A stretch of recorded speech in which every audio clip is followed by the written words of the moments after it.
Fiaragnatsika voanomboka e fisalasalagna ninondro be anao tsy ampelako andeha karanao tsisy faroe antratranao paradisako e tiako zara lasa rivotra iaignanao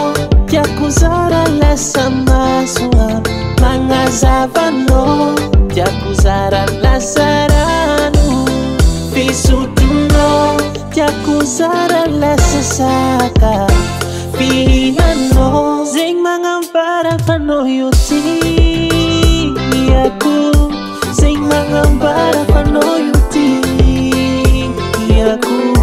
zegny magnambara fanao io tiako hagnanovako mihitsy vitako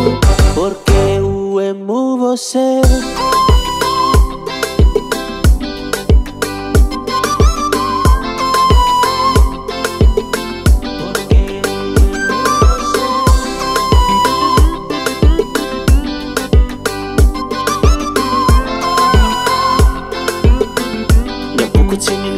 Kamatatre toko zay mahatonga anao ho sambatre anao queen boss ny fitiavako e mararany ny foko izy koa anao tsake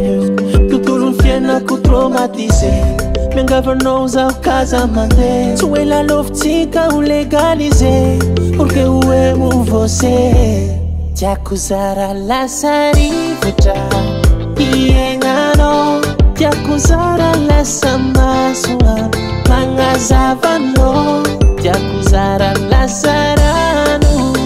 fisotronao tiako zara lasa saka fihinanao zegny magnambara fanao io tiako zegny magnambara fanao io tiako zegny magnambara fanao io tiako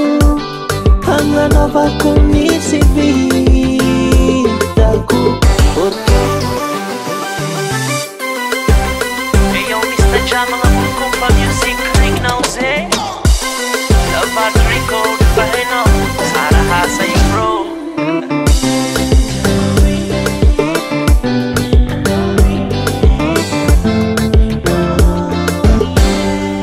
tiako zara lasa rivotra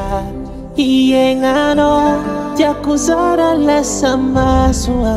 magnazavanao tiako zara lasa rano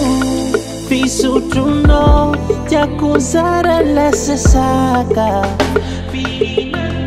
zegny magnambara fanao io tiako zegny magnambara fanao io tiako zegny magnambara fanao io tiako hagnanovako mihitsy vitako porque eu amo você. Davalt Record.